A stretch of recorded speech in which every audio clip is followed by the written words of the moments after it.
All right. Lead in. One, two, three. Welcome to the Starting Over podcast. I am your host, Edward Shelton, aka Dark Logos. And this is a show in which we look at the strategies, tactics, and mechanics behind the game of heroclix. It is rather nice outside.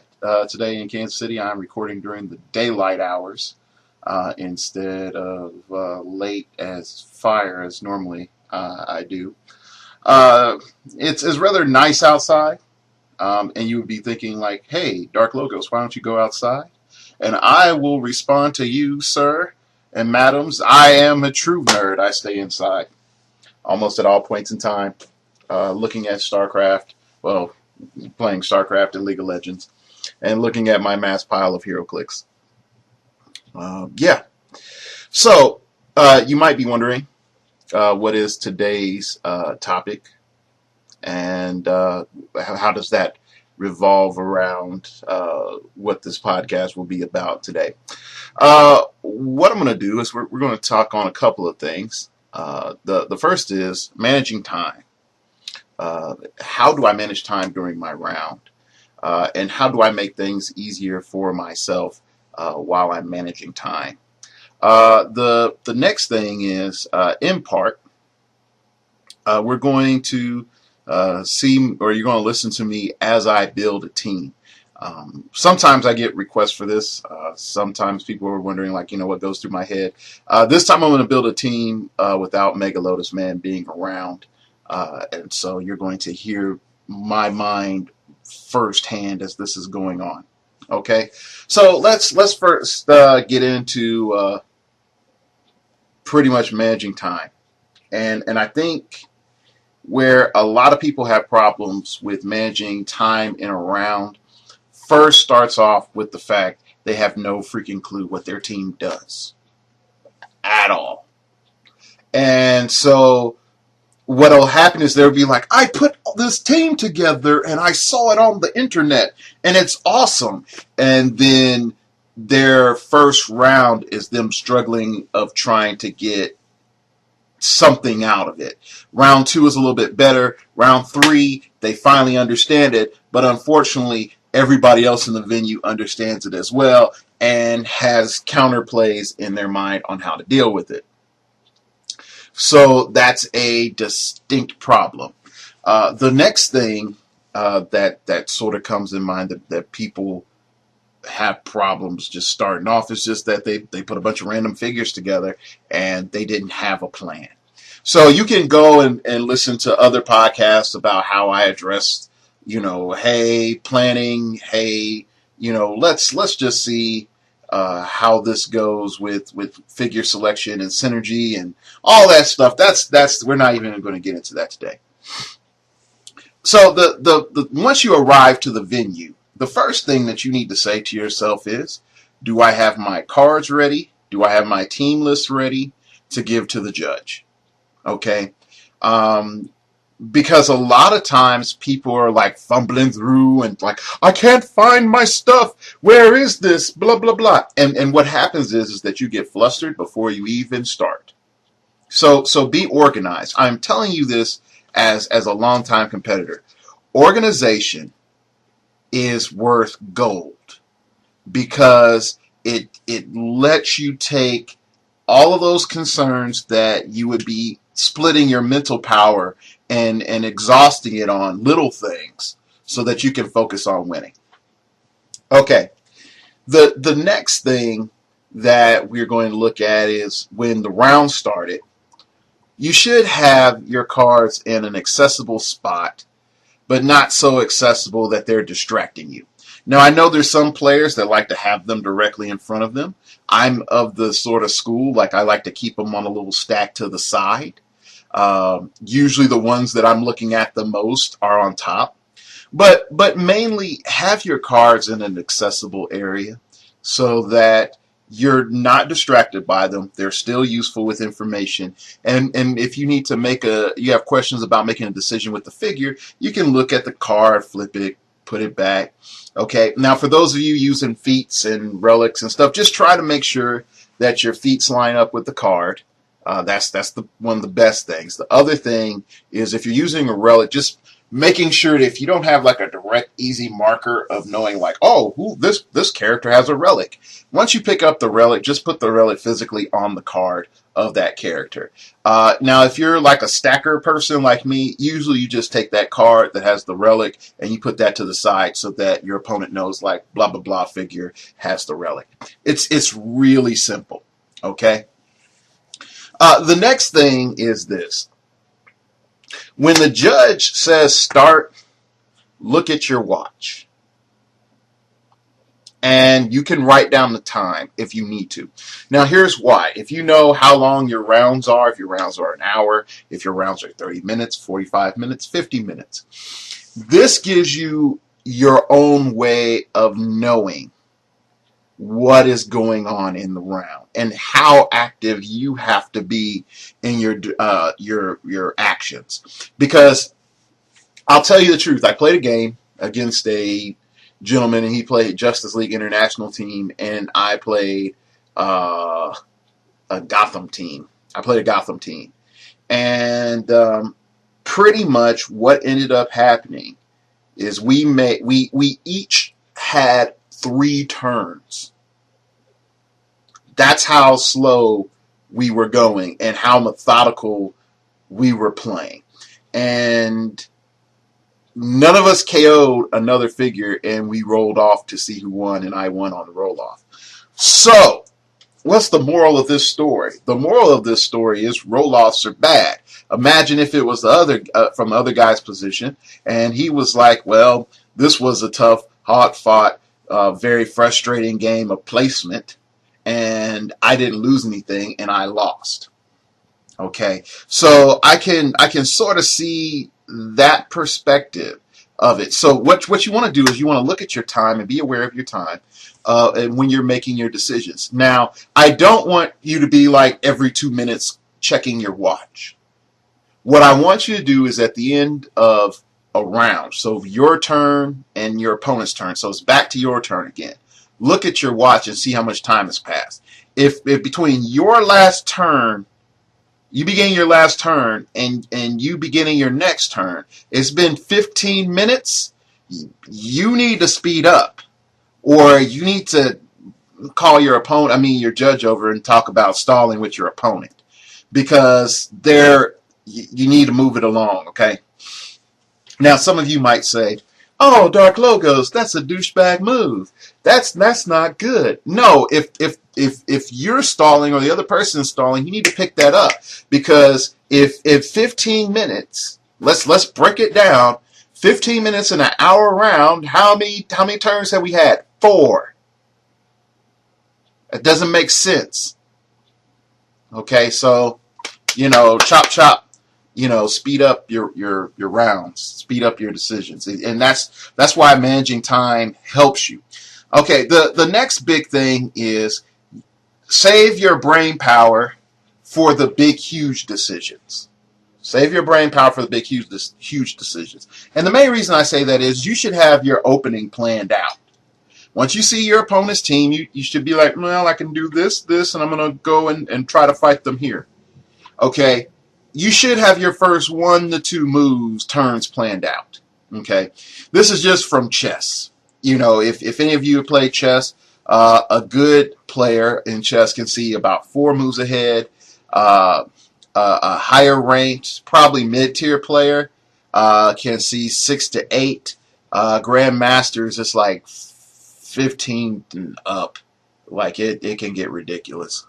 Do you need to have Grandmaster mind control powers? No, you don't need Grandmaster mind control powers. But what you do need is the ability to just sort of say, all right, I'm going to do this, I'm going to do these other things, and then I'm going to move my force over here, and then I'm going to try to tailor from that point on into what my opponent is doing. And then every so often you need to say, 2 turns from now, I'm going to be here. 3 turns from now, I'm going to be here.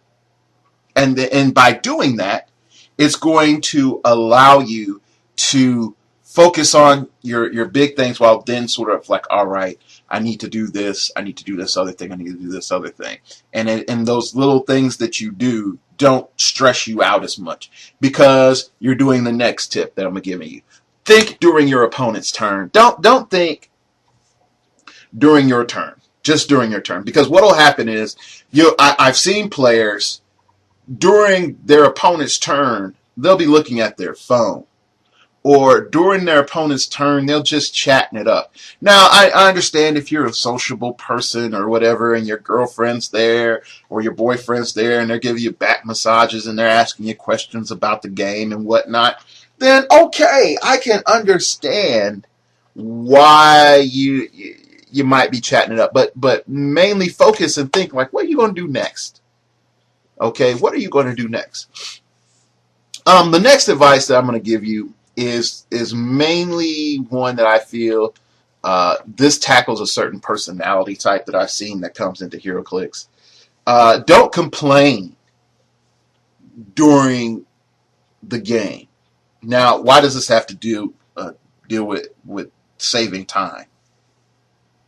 If you spend your time complaining during the game, the first thing that it shows is to your opponent, you're weak.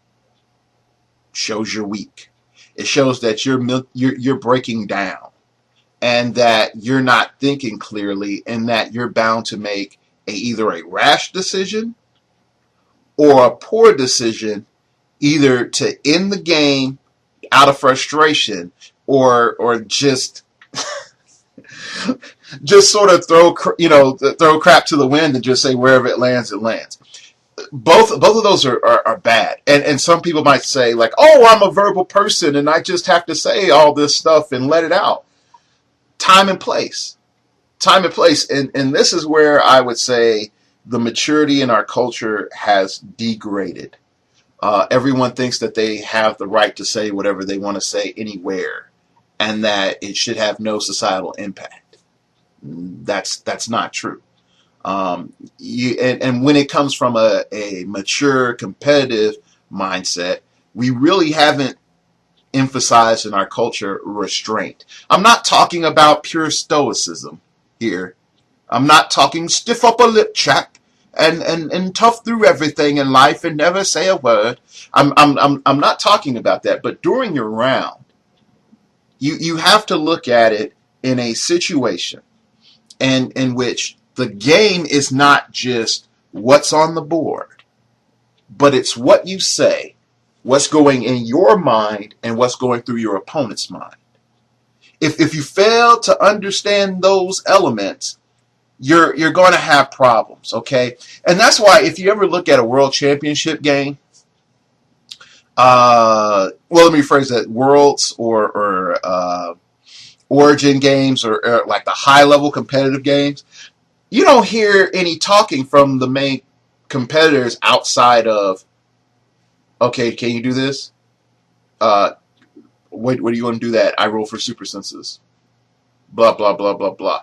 It's very direct. And even one of the best players that I use for example of this is George. Masu only talks, and if he has a rules question or if he's doing something. Other than that, he doesn't sit and talk. And I've seen people try to chat up Masu, and he's just like, okay, whatever, dog, and he'll be playing. And so that's the thing that you have to think about. Now, I do know there are the people that are able to use conversation as a distraction technique. But trust me, that's a whole different other level. And I really don't want to get into that because some people think that's cheap. Some people think that's legitimate. It all depends on the culture that you're coming out of. But the main thing is by focusing, being mature, not just having verbal diarrhea every 5 seconds, you are able to come out with people not just respecting you, but you also are able to have your opponent be in this mindset the entire time of, am I winning or am I not? Okay, so and again, when it comes to time, if you're so caught up in this emotional cloud, what are you not thinking about? what's on the table. Okay? So we remember this pure, simple element. If I can stay composed and I can focus, I save my time. Okay? Sort of coming to the end of it, when you look at in final blow, killing blow, receiving killing blow, dealing killing blow, whatever.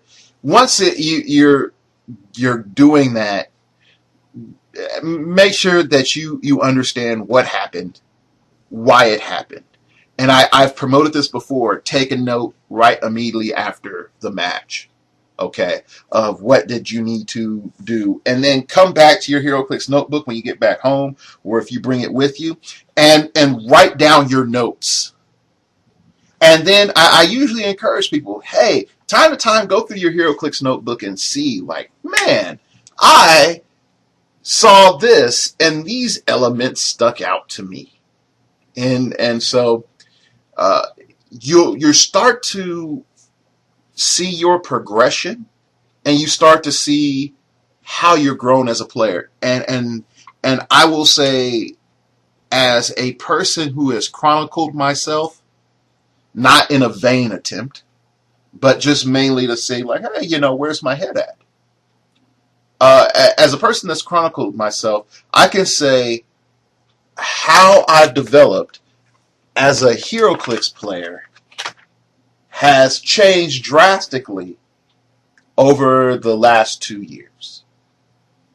Not just like meta changes and stuff, but just how I've interacted with the game, with people I've dealt with, subtle nuances that I've grown and developed that weren't there before. And then I can come back and say, well, man, it's sort of obvious that I should have had this.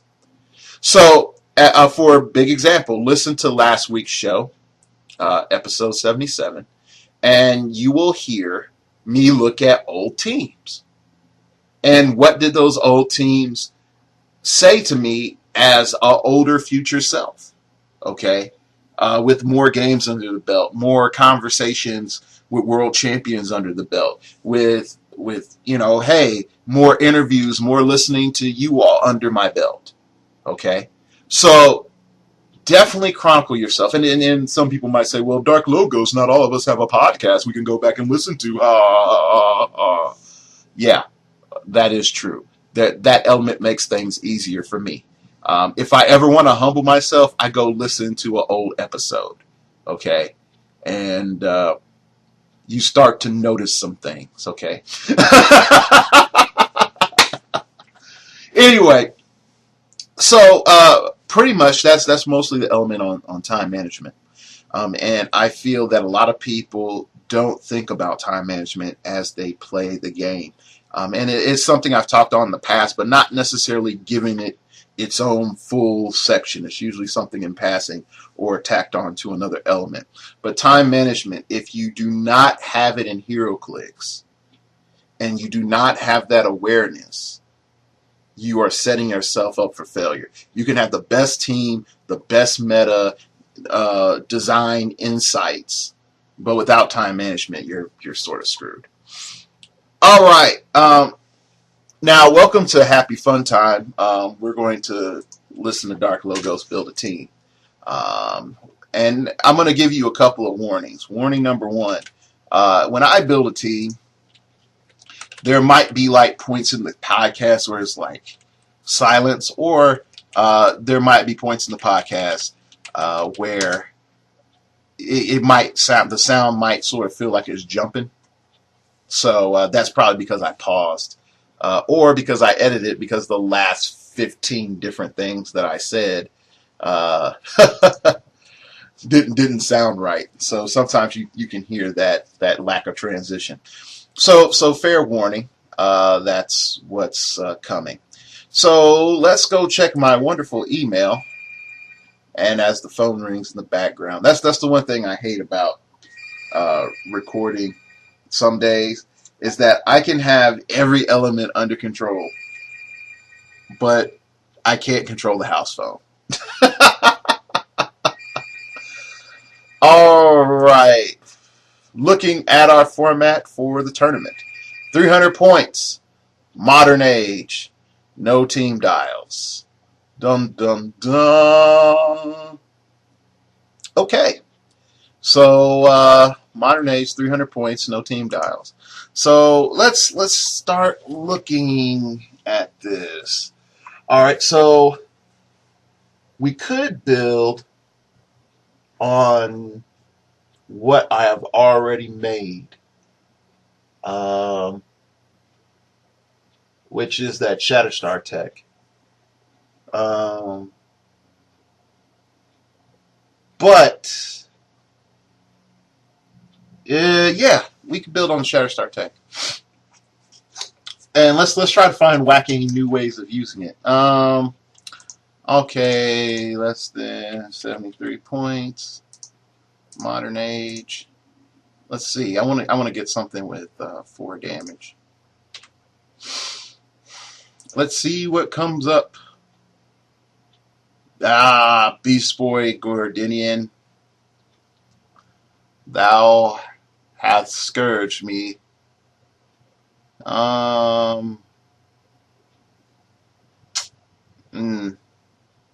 don't think I can get anything under 73 points for 4 damage. Okay, let's shoot for 11 attack. Can we get 11 attack? Okay, we can get 11 attack. Cersei, thou art haunting me so bad. I don't want to go directly to Corvus.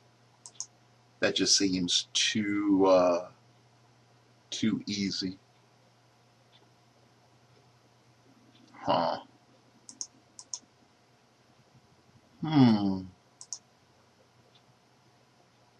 Ah, gosh, look, I don't like that Weapon X either.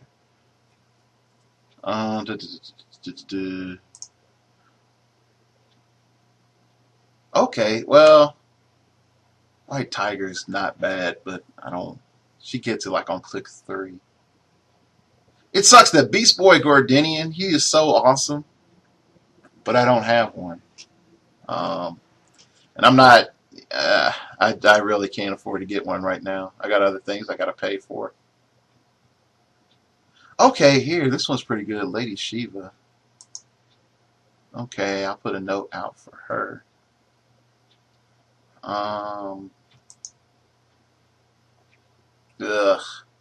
Batwoman. Batman. Oh, that Tavat Batman. He's so broken. So broken. Okay, here we go. Okay, here we go. This fellow right here. Okay. So we're going to start off. It would actually, be useful if I had my heroclix notebook up instead of applications. That would be a good idea. A lot of people don't think about that. Like, hey, man, you're writing and talking and typing. You probably want to have something to type on. That's evident. Okay, so what I'm looking at is a couple of options that are floating out there. Of course, with Shatterstar Tech, Corvus is like your number one guy. He's like Hong Kong Phooey. Okay. And so it's really easy to gravitate to him. But for right now, I'm looking at DC 10th Batman because he's cheap. He has NCAP, and why won't my notebook open? Oh well. He's cheap, and I think that he has a couple of different elements that will allow me to dictate tempo. Now, the one thing I will also note that's sort of cool about him is that I could put the utility belt on him and make him more boss. And he really doesn't lose anything. Like, I could still just have him like outwit people or use him as a stealth shield or something like that. Now, I could sort of say, like, hey, you got to be aware of spiral and whatnot. But I'm not too scared about that.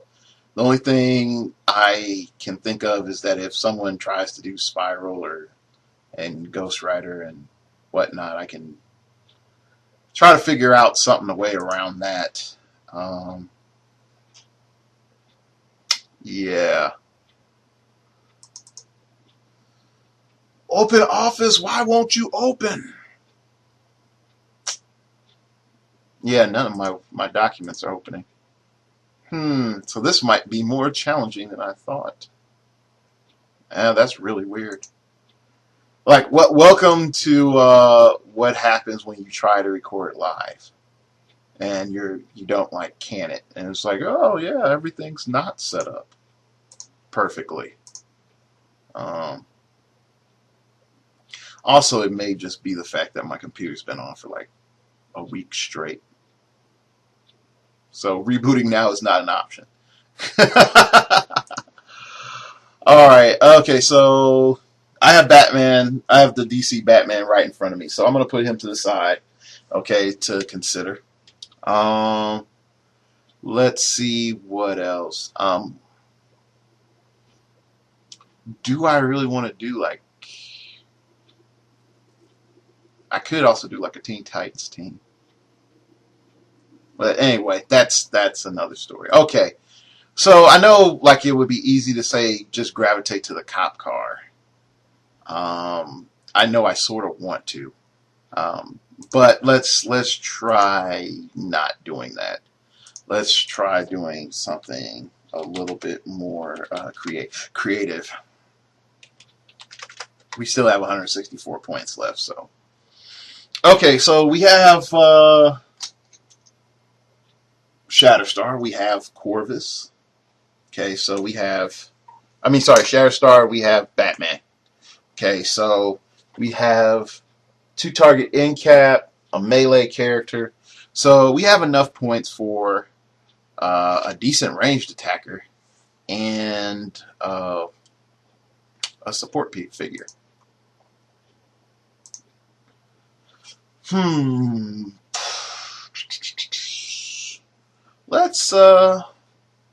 Let's just look for some probability control,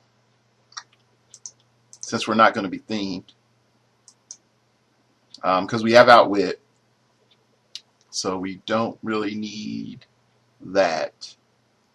So our main goal is try to use Outwit as a way of negating our opponent's stat modification. And we're going to look for probability control on first click only.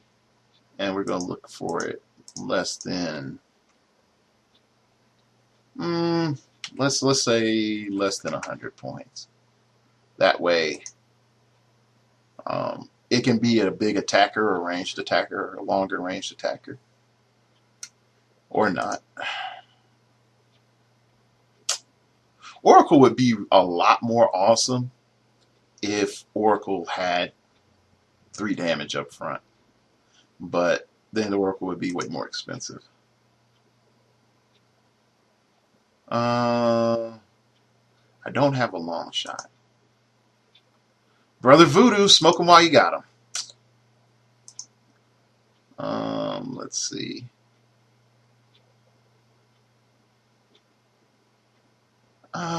Jennifer Kale can be a catch-22, and definitely with the new prob rules. I'm not too keen on that.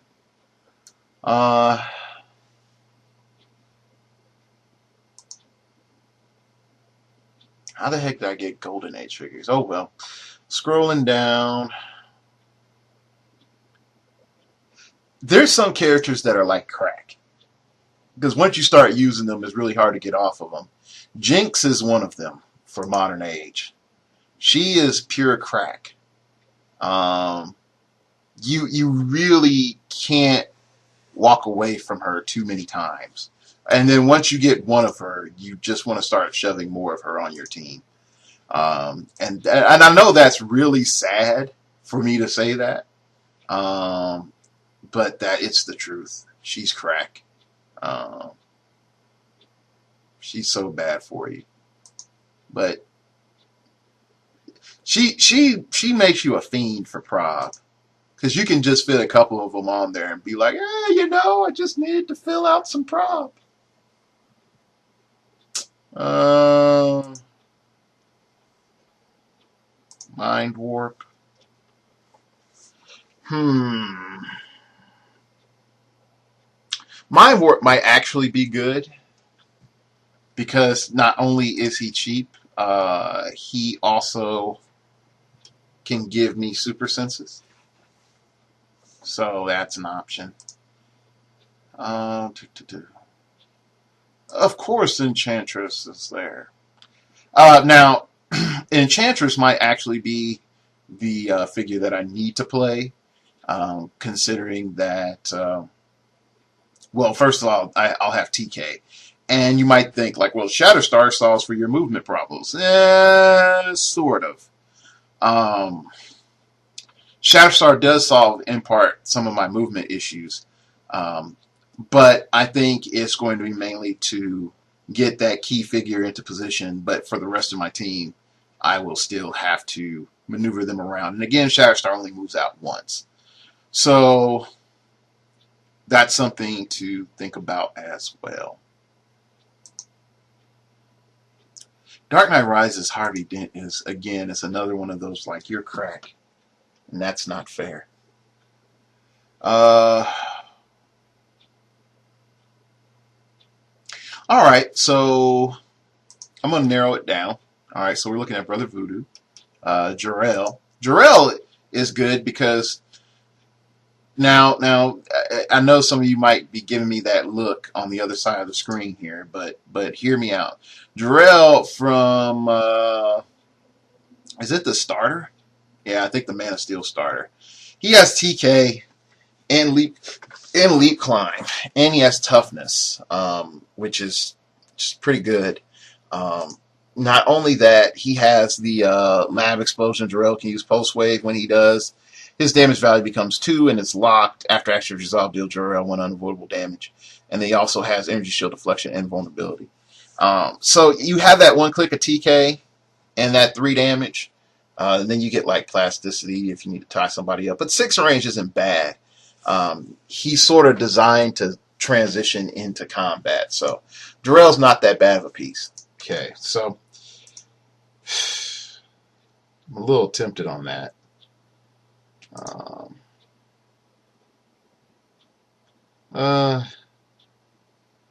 Ravager to... I mean, I also, come to think of it, I could put in some Blaze Claw's Fangs, but I really do need that prop.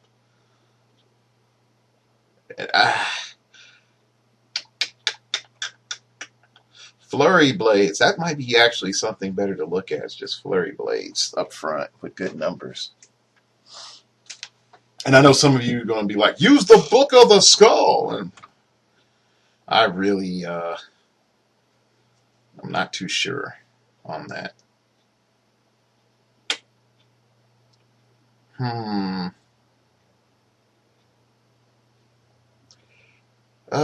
Part of me is like, come on, Enchantress. The other part of me is like, think of something different. Prove to people you are unique. Also, Brother Voodoo is awesome as well.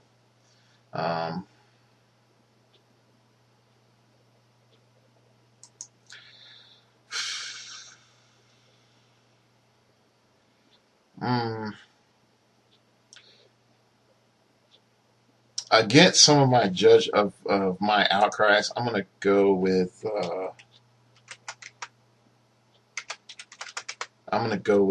Enchantress, and that gives me 114 points left.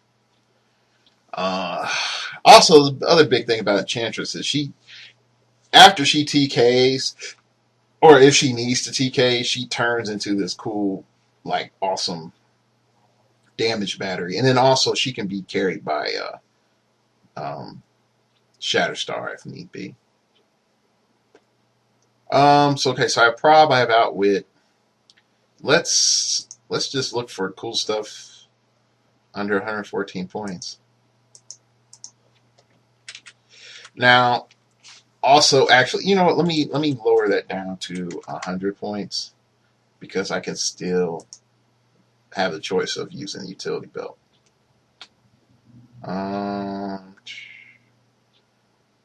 I'm not hating on the Book of the Red Skull by I just don't know. I don't know if it might be the best option or not, and that's the real question right now. Um, is would it be good enough with the team that I have? And then some people might think like, well, Dark Logos, you have a swarm team, which is sort of true. I sort of have a swarm team because I will have 4 characters in a 300-point game. Where this might be an issue is getting the hammers out in a nice manner. And I do have split lip. Um, I don't know. I guess I just still don't feel too comfortable with it. Yeah, I think that's probably my bigger issue. Now, if I did put split lip on here, I need to have like a couple of hammers. And then I would need characters that would benefit from those hammers. Actually, let me before I go any further, let me try to find Flurry and Blades and see on first click. Oh wow. There's only like one character under 100 points that has Flurry and Blades on the first click. And that is Raffinger from Teen Titans.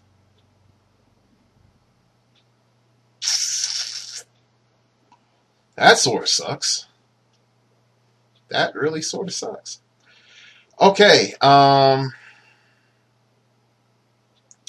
right. So let's just look for less than 100 points and modern age. And let's just look for stat values. We'll look for greater than or equal to 11, just starting off, and we'll look for damage. 3 greater or equal to 3. I would want to put in 4, and I know there are some characters that we could probably get, but I just want to see what comes up on on first click. All right, here we go.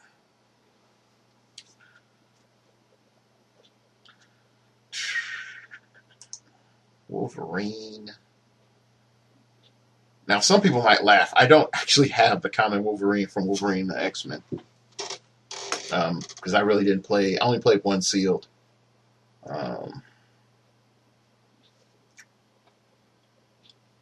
Now, part of me says I need to get another, like I need to get like a long range sniper person, but with some of the maps recently, that's been a little bit more questionable. But I do need somebody that can like running shot, probably running shot or hypersonic speed. That's really what I should be looking for, but I'm not. You're gonna be like, well, Dark Logos, if that's what you should be doing, then why aren't you doing it? And it's like, well, because some days you just don't feel like it. I know that's not like the answer that everyone wants to hear, and I also will admit that it's not like the smart answer either. Okay, so just some days you don't feel like it, kids. I mean, some I was gonna make an Almond Joy joke, but that's okay. Uh, Spider-Man 2099 looks really interesting. And I have him, and I spent all that money to get him. I haven't played him. So, that might be an option. Marvel 10th Green Goblin. 11 attack, willpower, 4 damage. Okay, we'll keep him on consideration. Chaos War Hawkeye. More keep on consideration.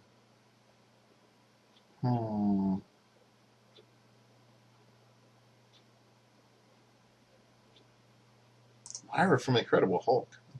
Oh, my girl. Oh, my girl Lyra. Oh, man. She's so broke good. Oh, I gotta put her on the consideration list. Okay. Oh gosh, she's so good. Oh, okay, Zookeeper, Cheshire. What the Zookeeper? Um, oh, ooh! I think I found my ranged combat attacker, Sarah Rainmaker. Um, Haunted Tank, Nightwing, Batcave. Batcave 2 could be interesting.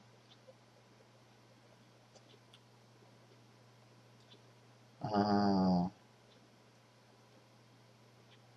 Blue Beetle as well, and that Green Lantern. That Green Lantern. Alan Scott. Okay, and the last few usual suspects of Supergirl. Okay, so what we're looking at, fill out the last few points, or the last main attacker, is we got Green Goblin from Marvel 10th. We have Hawkeye from Chaos War. We have Lyra. We have Sarah Rainmaker from Teen Titans Gen 13. We have Blue Beetle from Marvel 10th. I mean DC 10th. Green Lantern, Alan from DC 10th. And then we have Supergirl from the Fast Forces and Supergirl from the Superman set. Uh, now, somebody might say, like, okay, this is almost like a no-brainer, Supergirl from the Fast Forces, because you solve your movement issues. You have and you have like anti-stealth, which is true. That would solve some issues there. I also could have Hawkeye, and Hawkeye can actually be like really useful with yeah, he could be really useful for where I'm looking at points wise.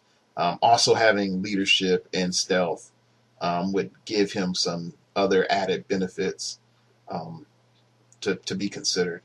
Sarah Rainmaker, she is a risk. Um, she's a strong risk, but I can't lie to say, to sort of say like, oh, she's not a risk. She is a risk. Um, being the fact that she doesn't really have any damage reduction, and that you're really relying on her defense values in an era where attack and stat mods are crazy good. I mean, yeah, there's some problems there. Uh, Blue Beetle,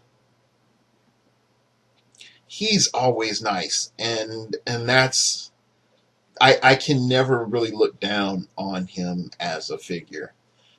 Same with Green Lantern, just always nice. I really, when I think about it, um, like damage output, if I can get like just a straight shot on a figure, then Sarah Rainmaker gives me just about everything I need at a cost efficient point value. Um, Hawkeye, he's still like I can't deny and say Hawkeye isn't good. Like Hawkeye is always good. I mean, definitely those first two clicks with willpower and the 12 attack and sharpshooter. Um,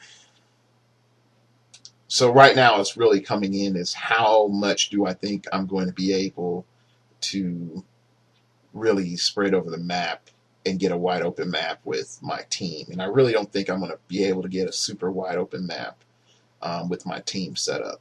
So also looking at the fact that I don't have any flyers, I'm not gonna pick Hawkeye. I'm not gonna pick Lyra. And so that limits me down a bit. Uh, Green Goblin is less point. Ah, shoot, what fell? Well, anyway, Green Goblin is less points, and he gives me an outwit, which I really don't need. It would be nice to have, like another outwit, because Batman really only has outwit on his first click and then his last 2 clicks. So that's interesting. Hmm.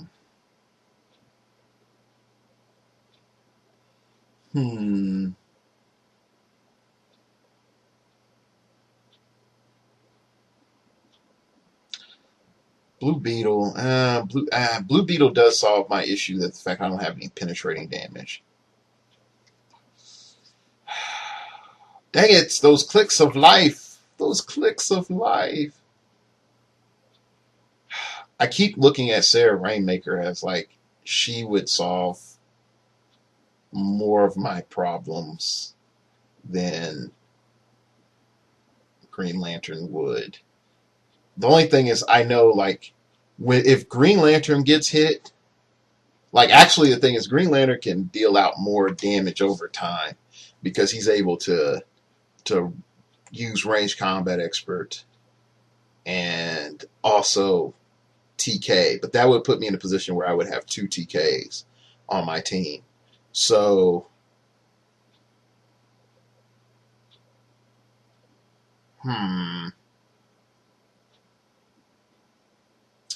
Now, some of you might be thinking to yourself, well, why is 2 TKs a problem? Well, my main goal was to have TK to get out another figure. But if TK isn't necessarily the issue, in the sense of that my big gun has TK, or my ranged attacker has TK, then a second TK doesn't really help me, because I am spending points on Enchantress specifically for the fact that she has TK and Prob. So if I duplicate up on the TK, then I would have to get rid of Enchantress, which would give me a little bit more points to sort of play around with. Not a lot. But then also Supergirl, hypersonic speed, super strength. That's always good.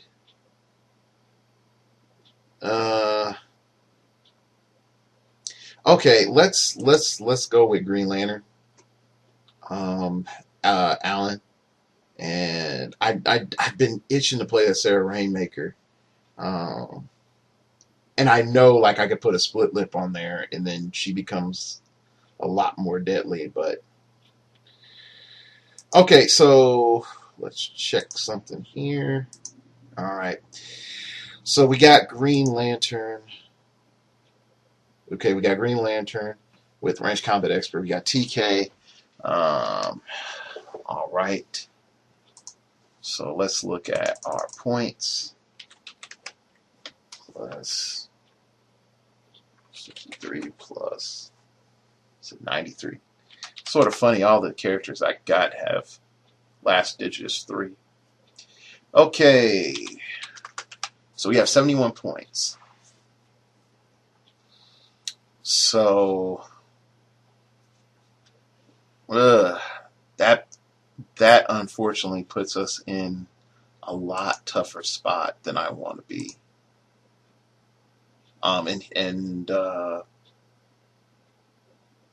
Actually, you know what? Let's try this.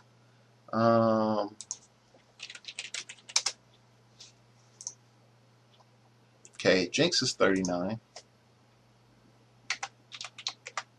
Slip Lips 20.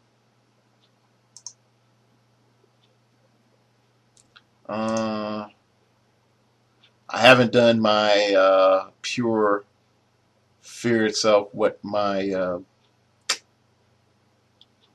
book cost. So bear with me.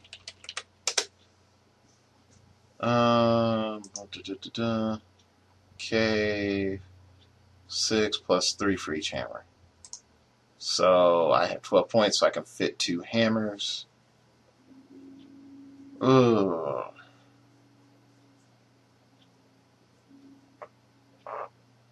Hmm. 2 hammers off instead of a stat mod. Because I could fit Jinx and I could fit Split Lip. And that would give me free Quake. Well, not free Quake. I could pick up the things as free action.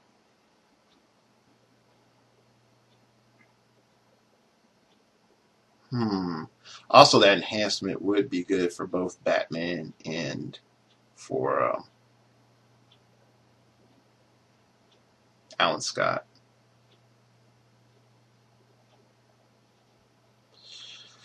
Oh gosh, decisions. Or let me go see. Let me not jump to the Jinx. Like I told you, Jinx is like crack. Like once you start on that path, it's really hard to come off of it. And that's the thing that somewhat frustrates me about WizKids now and then, is that they're like, hey guys, we really want you to pay a lot more for prop. And then you do that for a while, and then they come back and it's like, okay, we know that you really are addicted to that cheap prop. Let's give you some prop back. We'll give you that cheap prop back. And that's really frustrating, because once you get players off of that cheap prop, and then you put it back on them, it just jacks with the game so much, and it jacks with your skill growth too. But okay, let's see who we got here.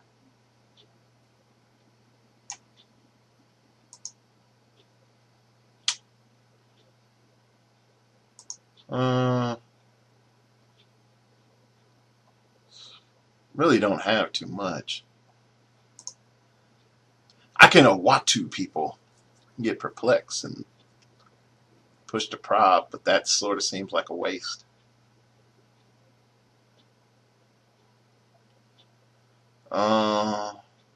Let's look at Shimmer. Character takes damage from the Mystics team ability. The character using the Mystics team ability is dealt 1 unavoidable damage. This is not an attacking character, would only take damage from this effect if it's not already done so for this attack. Shimmer, you sort of make me happy for a moment.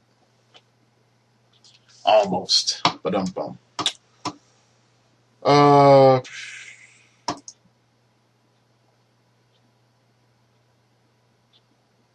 Calendar Man? No. Then comes Void, which is so beautiful.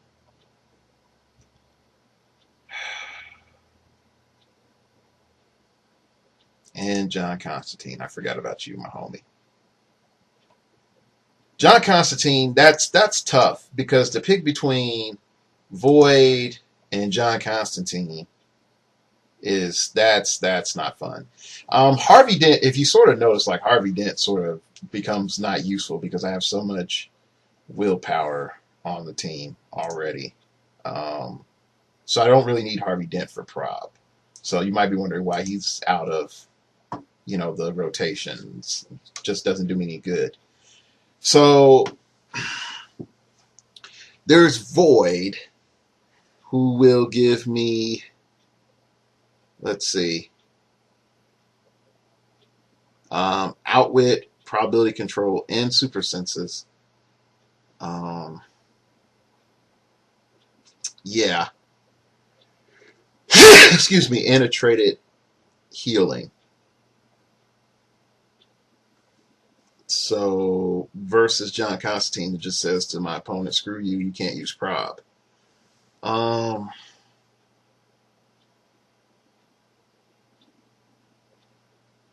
Yeah. And she flies. Yeah. So what I can do is this. I can play Void. Yeah, so I can play Void at 70, 93 plus 63 plus 73. Yeah, that's 299 right there. Yeah, so what I'll do is I'll play Void, DC 10, Batman DC 10, Alan Scott Green Lantern, and Shatterstar.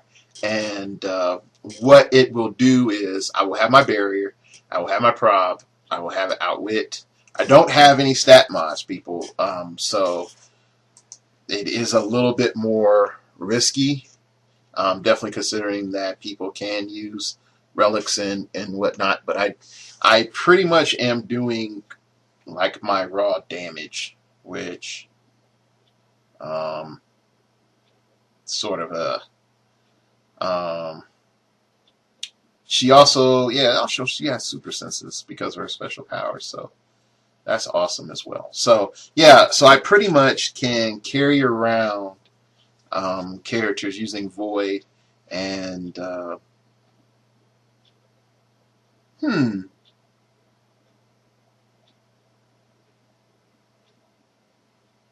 If I can carry around these characters using Void, let me look at Void again, because I know that's in her trait. She can do something.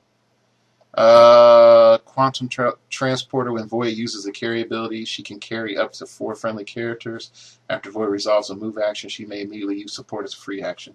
Okay. That's real simple. Then I can save some money and not get a ranged combat expert person that flies, and I might not need TK then.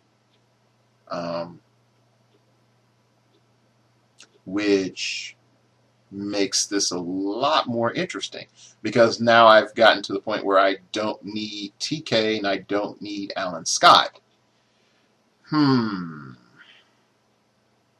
That's intriguing. Okay.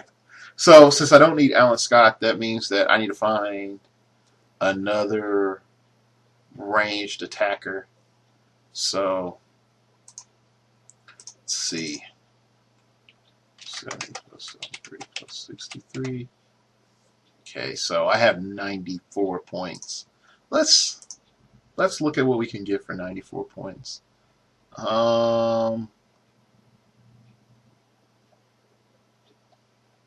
Okay. Modern age. Less than. Now, some of you might be saying, like, there's still hope for the Book of the Skull. I'm like, yeah, I don't know. I do not know.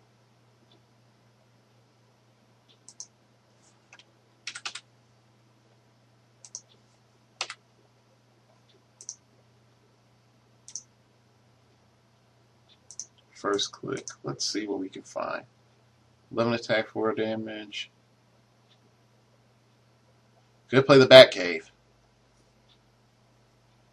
For those of you who haven't played the Batcave, it's really fun. And then also I get like a full utility belt.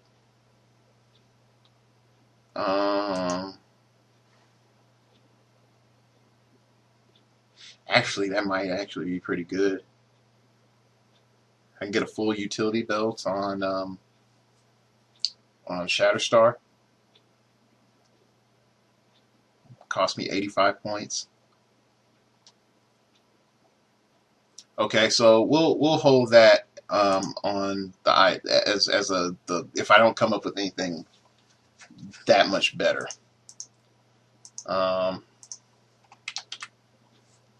Yeah, we'll save that one. We'll Batcave it. And I know some of you be like, "What? Batcave?" Like, yeah, Batcave. Like, but Batcave's not meta. Oh well. Here, 11. All right. So let's just see if we can find any just range combat expert. Yeah, I'm back to like Sarah Rainmaker, and yeah.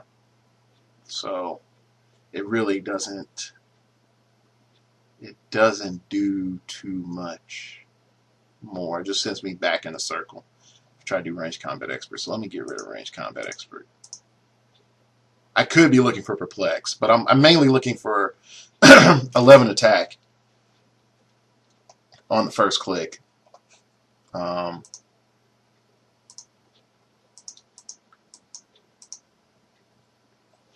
And I know a lot of people might be saying like, well, that's a little bit much, but Trust me, once you have 11 attack on the first click, it's really hard to go back to not having it. Um, ugh, I don't have any mystical people, so I can't use the ancient one. Hornet, Ricochet. Yeah, I'm starting to notice that I'm not getting a lot of good ranged, like just tons of damage.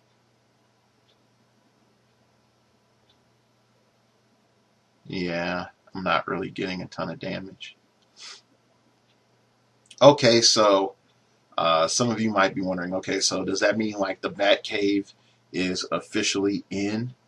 Um, and I think so. I think the Bat Cave is officially in. So we have 9 points left. Um, oh gosh, that hurts so bad to have 9 points left. Um,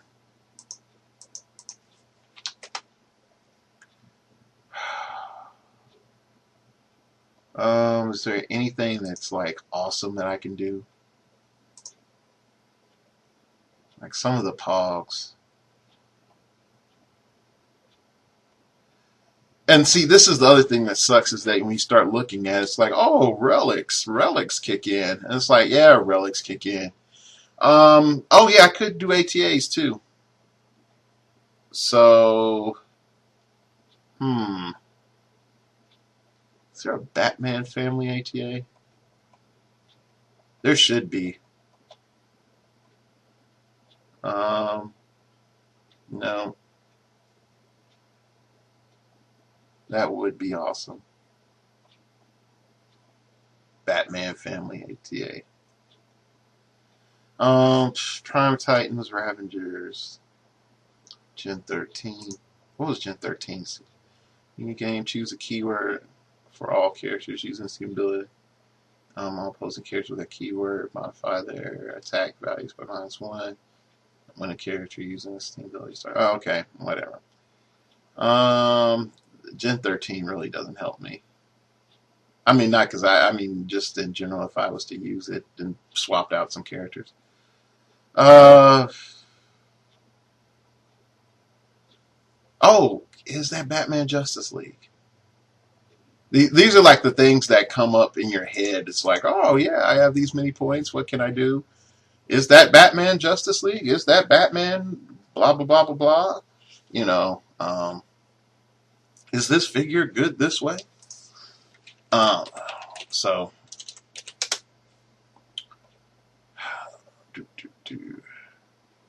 now where it becomes frustrating is that because you have sets named Batman, trying to find the right Batman, it's just bad. Okay, let's see. He is Justice League in Gotham City. I don't think Gotham City has an ATA. Okay, so we have a couple of Justice League ATAs we can use. Okay, once during the game, choose any team ability or opposing character each friendly. Okay, so I can get the +1 attack. Which he already has a 12, so getting more than that. Justice League Dark doesn't help me because I don't have a bunch of Justice League people. Team ability and is adjacent to a friendly character. Using leadership, add 1 to the results. I don't have any leadership either. Huh.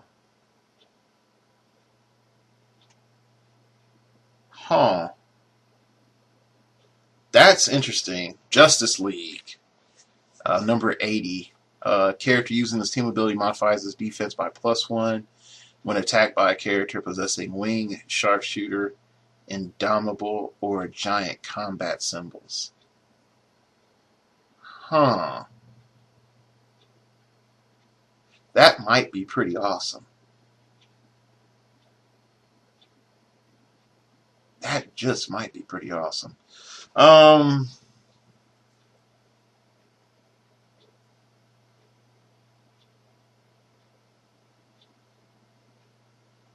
Oh, but it's only 1 point. Well, hold up, wait, it's 1 point. And I know this is starting to get a little dry. I apologize. It's only 1 point, but let me see what else that I can get here, because I know there's like that myriad of pogs. I can fill in with the pogs, but the question is like which pogs are best. Now, here's the other thing. It's like when they made all these pogs, they're like businessman, old woman, civilian. Like I really don't care. Like that's to me that's dumb. Like why are you even telling me all this? They could have just been civilian and a bunch of different pictures. That's all you had to do. Oh crap.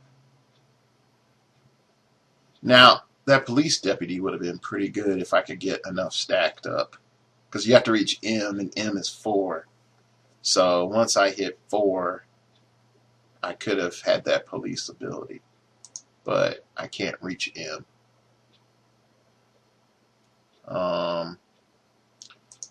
That's the part about the cool pogs that can attack. They can attack, but they're like you're paying for the effect. Which is like, oh, look, here's this effect if you're able to stack 15 of these suckers together. But guess what? You're not able to because you're literally fitting like one guy in. Okay, so then it really just comes down to like which one has the best stats for what we're doing. And the award goes to Army Private. And he gives me 8 points. So he comes in at 8 points. So really what it comes down to is, as I wrap this up, what's more important to me and me maximizing my points or getting a little bit more edge in. Because Justice League Silver Age, by far, makes sure that I can just be ridiculous with Batman. I know Shatterstar I could use. Let me see, the X-Force ATA. Here, let me see what Shatterstar has first. Because he might have a bunch of different TAs that he has access to. Does X Factor have an ATA? If not, they should send him. No. No. I know X-Force has an ATA. And that is characters use team ability to ignore the effects of hindering terrain on their movement. That doesn't help me. Really doesn't help me. And New Mutants.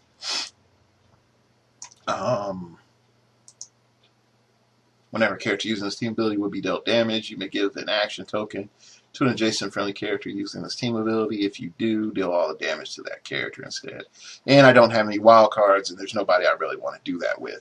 So, yeah, Shatterstar for ATA does not work. And what's doing game? Okay, so what I'm going to do is I'm going to maximize points. I'm going to pick Justice League, ATA, just straight Justice League. So I get +1 defense when I'm attacked by wing, sharpshooter, indomitable, or giant combat symbols. Okay, I am going to go with the Army Private because he can be carried. He has willpower, and he also has 1 damage in a 10 attack. We are going with the Batcave under the mindset that our entire team is going to die, but we're going to bring the boom to our opponent. Okay, and in doing so, we are going to kill as much as we can. Our main goal is just to kill as much as we can. Try to ignore anything that might have damage reductions if we can. And once that's said and done, we should be able to kill out probably about 85% of their team. hopefully. And then last but not least, by having the back computer on the other end of the map, we should be able to psychic blast them before they get to us. Now, if we face something that just comes to rush us down, then we might as well just huddle around the back computer, because at least the back computer can start shooting. So, all right. I know that was a way longer episode than a lot of people were expecting, but I wanted you to get a play-by-play of my team and why it's the way it is. Of what I'm planning. So if you have any comments about my mindset or what I should have changed, mainly of saying like, hey man, Dark Logos, why didn't you cop car it up, or why, blah blah blah, yakety smackety. Let me know. Email me at startingoverpodcast@gmail.com. That's startingoverpodcast@gmail.com. If you wish to opine, keep it pithy, keep it interesting. As long as it's interesting. I don't mind chatting it up now and then. If you would like to follow me on Twitter, I would appreciate it. That's at StartOverPod. It came from outer space, and I think it brought donuts, maybe. And also, if you would like to subscribe, you can subscribe, but no pressure. You can, by following me on Twitter, you have a higher chance of knowing a new episode's out than YouTube. So that's just how it goes. Also, you can follow the blog, startingoverpodcast.blogspot.com. If you ever want to donate to the show, the donate button is right there. If you wish to donate, it helps me out, and it pretty much just turns into, hey guys, let me give something back to the community. So that's pretty much it. Thank you for listening. I am going to try to have the Dial H for heroclix guys on. It's just a scheduling thing. Also, if you haven't listened to my me being interviewed by them over at Dial H for heroclix, you can go check out their website. I think they're on Podbean. I will again say, like, hey, guys, gals, the show is a little bit more mature. So if with the kids on the show, I mean, if you have kids around and whatnot, and you don't want to expose them to cursing, then don't listen to the show with your kids. So, I mean, and that's it. Again, like I said before, like, I love the kids. It's nothing against their show. And I would even tell you, for the adult listeners, hey, one of the good, bestest, greatest places to get a second meta opinion.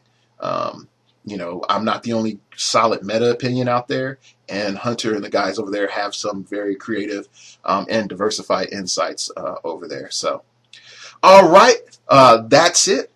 Thank you for listening. And remember, we all have to start over sometime. I'm into comic books, figures on the wall. She's into looking good, Vicky C's got along. And she loves my flaws, yeah, she's not ashamed. I'm a Peter Parker, she's my Mary Jane. She's my Mary Jane, she's my Mary Jane. She's my Mary Jane, she's my Mary Jane.